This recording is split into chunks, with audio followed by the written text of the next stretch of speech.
Season 2 delves are OP. Here's exactly how to win. Oh, that's crazy.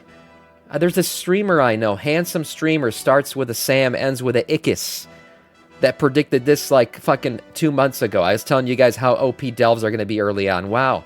Crazy how my predictions come true sometimes. Anyways, just like the pirate expansion that I said we were going to get at the end of, what was it? Was it Dragonflight? Yeah. Anyways, Season 2 delves, OP as shit. Let's see what's going on here from Bellular. Welcome back, everyone. Season 2 is here, and today I'm going to be talking about delves with you because we've got a lot to learn. You may think you've got a hang of what delves are in a season from Season 1. It's just Great Vault, Coffer Keys, and a bit of Mythic Plus after that to top off your gear. Job's done. No, this time round it's actually not that, because delves have changed fairly drastically in a whole bunch of ways. You ought to know what to expect and also how you can best make use of it. I'll start off by talking through the changes. So in Season 1, we only really needed to do up to Tier 8 delves for gear. Tier 9, 10, and 11, as Blizzard described them, were just... It's not just that they're easy, all right? Libor, you're shitting your pants in the chat today, getting angry about watching a delve video. Here's the thing. Delves are OP as shit, not just because they're easier, because of what they're going to give you, the gear they're going to give you, and some of the ways that all this shit is working right now. Let Bellular cook a little bit, all right? Everyone calm the fuck down. Challenge-only tiers, which in hindsight built a little bit of a fun pipeline that just dumped players into higher-level Mythic Plus to finish off their gear where they weren't ready, and it also wasn't the content they wanted to do, and that is the big change today. Now, every single tier of delves will be a part of your character's progress and gearing journey. There are many upshots of this. One of the big ones is the rewards table, so it's been shifted, meaning that at Tier 8, you will be earning slightly weaker gear. However, at Tier 9 and above, you'll be earning the same Hero 3 gear again. You'll also be earning crests that will boost up your Hero 1 gear, so you can keep upgrading. Essentially what this means is anybody who wants to just progress through delves can now progress to an item level that is equal to early Mythic level raid gear. If you're pumping up the heroic level, your heroic gear all the way maxed out, you are essentially, I believe it's like 2 or 3 item levels higher than what the first boss in Mythic raid is going to drop. So that's a big deal for anybody who just does delves, and for anyone who doesn't just do delves. This is really good for early season progression. Obviously, Mythic Plus is always going to be the way to go, and then raiding, of course, on top of that. But early progression, I mean, this can't be beat. Quick 15-minute piece of content, and you can get yourself some good gear. That, and then at Tier 11, you'll be able to earn max rank crests to upgrade your gear even further than before, which basically means no more getting like half-cooked gear and feeling like you're pushed into Mythic Plus to finish off your gear set. And as you do those harder tiers, you'll actually get more crests as well, which again will kind of speed up some of your progress. And then instead of your strongest gear only coming from the vault, Blizzard have taken the Delver's Bounty maps from Season 1 and they've made them finally make sense and not be a massive RNG headache. But the difference is, rather than pure RNG, you are guaranteed to get one within the first few delves that you do in a week. Very nice. It's also changed to trigger as a reward based on the delve that you finish after you use it. And what that basically means is you can then target the biggest reward you are capable of. So say you do a bunch of lower level delves, you maybe do them solo, right? Bountiful delves, and you get one of these. Well, what you could then do is ask your friends for a hand. You could go and do maybe a Tier 8, 9, 10, or 11 delve to try and get yourself a juicy bit of item level 649 hero gear. That's nice. The only problem is Bellular's assuming that WoW players have friends, which we all know is not true. So, yeah, going in with a group sometimes will be really good if you get one of those maps and pump up the gear that you can get from the delve. Yeah, I guess grouping up for that one might be a good idea. The big boss is not Zakvir anymore. Zakvir is gone, and instead we've got the Underpin. The thing with him, though, is he was not available for testing, so we'll have to try him out later. But what does matter for us today is that his minions are in delves, so make sure to kill any goblin mini-bosses. By the way, by the time that I post this video on my YouTube, I'll already have a complete Underpin guide, which we already went through this morning, so go check that out. That you spot. The reason why is his Nemesis Strongbox at the end of each delve rewards you with more crests for each one of those goblin mini bosses that you down. So you want to kill those mini bosses. It's definitely good for our rewards, but of course do be wary. They are proper mini bosses. They'll actually be a fight. Okay, so we've covered the changes. What's more important though is the gameplay flow, like what you'll actually be doing. Let's do that then. So you will progress up your delves while you level Brann, unlock curios, get gear, and get familiar with things. That is the basic setup. Now at the very start, all you need to do for your Great Vault is Tier 7s. That'll get you item level 649 hero gear. And of course, soon you'll get a Delver's Bounty. When you get one of those, you want to push your way to doing a Tier 8. So by the way, there's bad luck protection on Delver's Bounties this season, so you're guaranteed to get one eventually. you can immediately Unlike get the yourself a season piece 1. of eye level 649 gear. Now, to upgrade that gear, you'll need to work up to tier 9 delves. That's where you will get runed crests, and of course, you'll want those for your upgrades and stronger gear in the Great Vault. Now, these are farmable. They do have the usual seasonal cap, though, and that does mean that you can get all of that item level 649 gear to Hero 3 before too long, actually. And once we got ourselves to that place, the next big step is tier 11 delves. That's where clearing bountifuls will net you more runed crests, like more quantity, so you'll actually get more bang for your buck time-wise. That's but great. Also, that's the final piece of the puzzle, gilded crests. They drop from those 11s, and you use gilded crests to take your gear from Hero 3 all the way up to Hero 6. Now, you'll be able to earn 31 of those each week, 21 from doing a few tier 11s, and then a bonus 10 from the Delver's Bounty. Man, you got to do the Delver's Bounty. My God, the bonus 10 Gilded Crest, that's a big deal. What level of Mythic Plus do you got to do to get 10? 7? That's done at a That's tier huge. 11 delve as well. Now, each upgrade costs 15 crests, so you'll basically get 2 upgrades a week in this way, which does mean that over time, you'll be able to get all of your hero gear all the way up to Hero 6, which basically... And then here's the thing, with the chat system, you'll be able to quickly gather up Valor Stones too, so that shouldn't be as big of an issue as it typically is on the first part of the season. And Blizzard's giving you more Valor Stones through the raid this season too. So Valor Stones, an issue always early on, should be less of an issue this time around. Means that gear is maxed out as this is good broken. As if you just use this system now, here, you can gear gear out no quick. Catch-up system here, so basically, the faster that you start clearing 11s, the better. And with all of that in mind, here is what doing your delves in this season is going to look like. Okay, here's your mission. Option 1, the ultimate goal, the maximalist way of doing things, is to do 8 tier 11 delves. This will fill up your Great Vault. Holy it will crap, get you gilded 8? crests. It will, of course, allow you to spend your Delver's Bounty and spend your weekly runed coffer keys, all while getting you as many runed crests as is possible, allowing you to basically upgrade as fast as you can. This is a fantastic option. It's where we want to get to, but if doing 11s is too tough or just stressful to manage 8 of, you can do option 2 instead, and this still does get you pretty much all of the way there. First up, you will want to do 3 bountiful tier 11s in order to get your gilded crests and to spend 3 of your keys, right? And of course, you'll want to use your Delver's Bounty on one of those. Sure. After that, then just doing 5 tier 9s to fill up the Great Vault and spend your last coffer key would be the play. This will get you slightly less runed crests, which does mean you'll get fewer upgrades, but it still does get you a shitload of progress, and you should feel pretty good. 5 tier 9s. So hold on, 3, 5, 6, so 9. This option 2 is you're running delves 9 times, including... Oh, no, so he's just saying 3 here and then 5 here, because you're including this with one of these 3.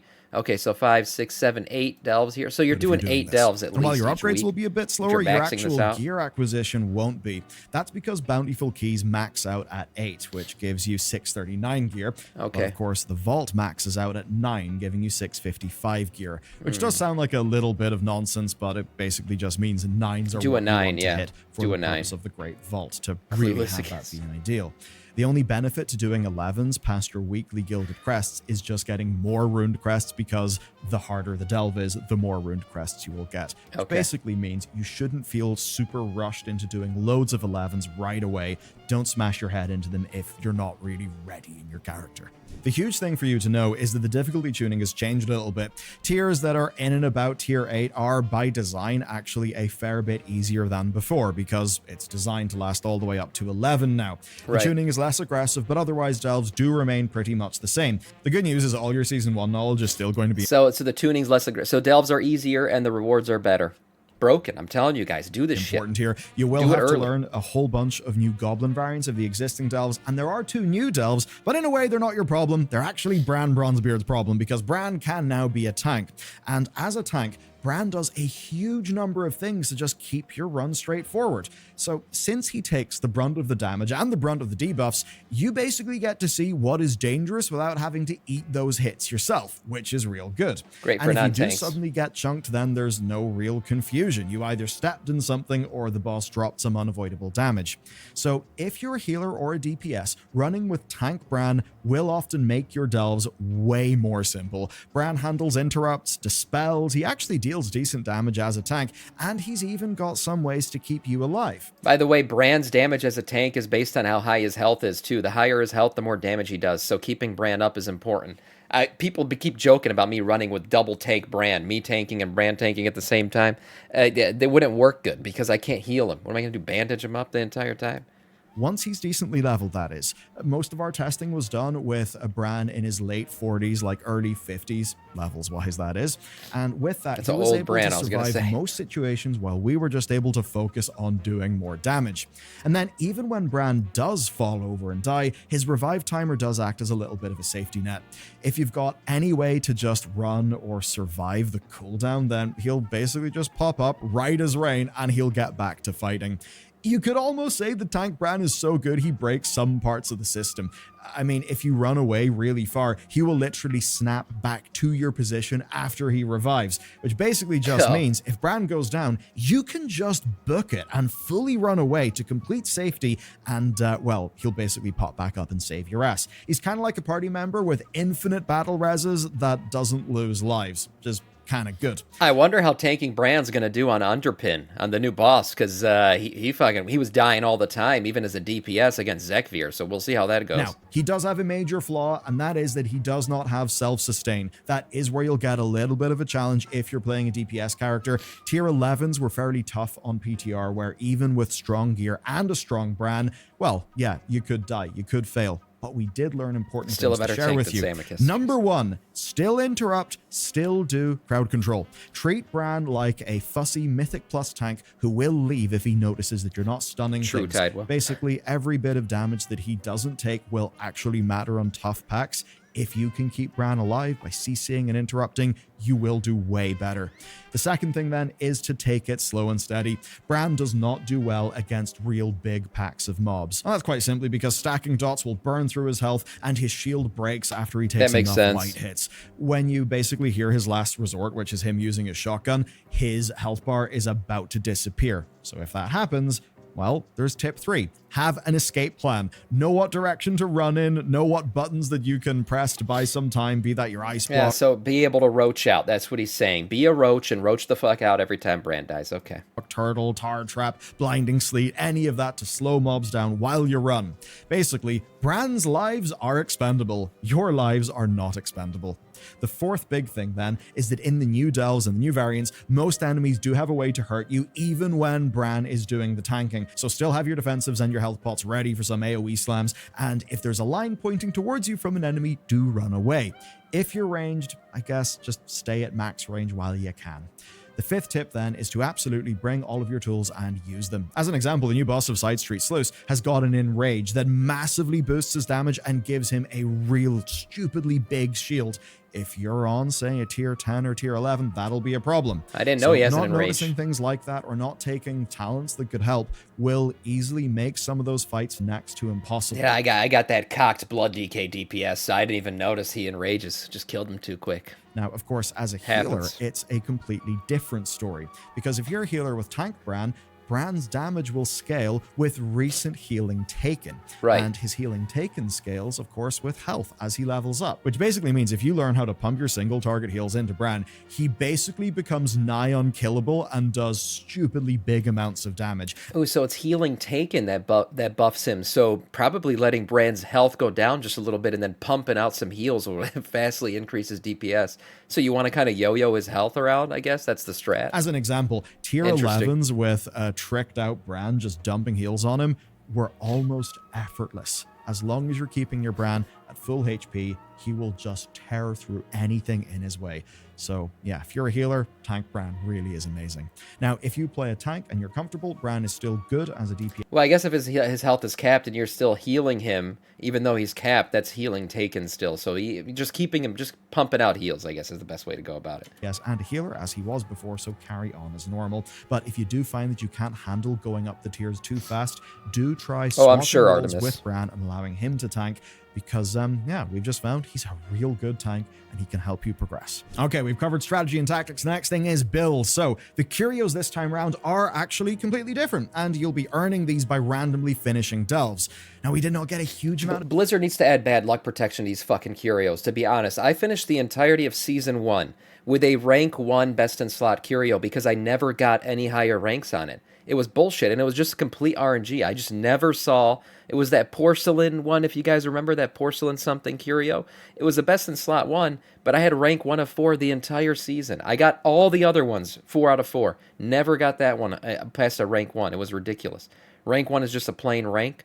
It was shit. Yeah, get good. Yeah, okay. Yeah, didn't get good enough. Okay, I could always count on my chat, to be honest. Thank you, guys. Bunch of testing assholes. done with these, but we have found a few favorite Degenerative curios chat that basically, as soon as we plug them in, made arrow. life way easier. So let's do them. If you're DPS with Tank Brann, run the Mechazor Easy Build Kit. It is class. Basically, 0 effort, but importantly, the taunting Mechazors, those just help to take a lot of the damage away from Brann, and that's basically, like Brann dying, that is going to be your biggest source of failing in the higher delves, which makes that curio pretty damn amazing.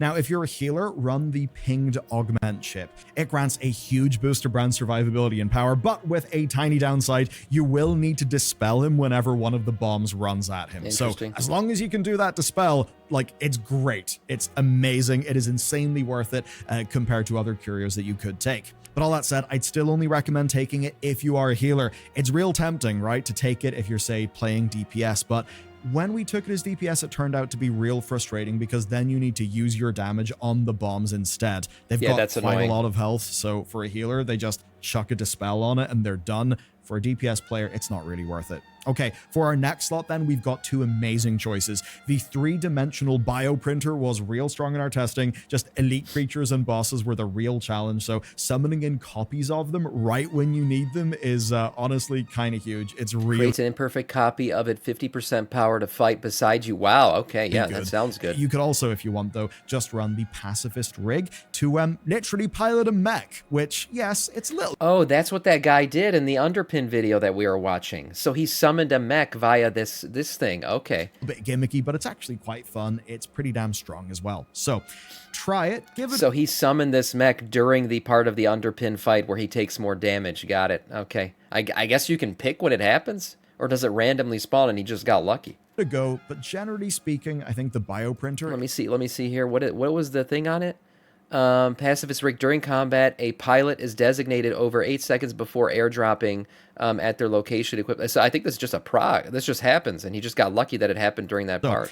Try it, give it a go. Yeah, it's random. Generally speaking, I think the bioprinter is a real safe shot. Now, if you're nuking through the low-level delves real quickly, what you can do is swap those out for the biofuel rocket gear, which will give you a massive stacking move speed and haste buff, which is pretty sweet as well. With those build options, and especially with Tank Brann, you should be fully equipped and ready for delves. They really do make things smooth. I would certainly say do try out Tank Brann. Like, if you were just using like DPS or healer Brann before, it's worth giving Tank a go. He just makes things so smooth. If you're a dipshit DPS like me and you just want to go burr, it really does work for that. The next big thing, of course, will be the Underpin whenever he is live. When he is, we will do real world testing. There will be a full guide. If you want to watch something next, though, we've got some pretty spicy news. There's lots of immediate gearing and renowned stuff, as well as Blizzard auras. Yes, Blizzard are taking on weak auras. You can find out about all of that in our latest episode. Nice video. Yeah, like I said, before the video even started, before this was even released, before the season even dropped, I told you guys early season delves are going to be broken. Go do them. How many times I got to tell you guys? You guys don't listen to me. Yeah, you're always talking shit in the chat, not listening to your boy. Yeah, go do the delves, guys. They're really good right now, for sure, especially early season progression. Nice video from Bellular.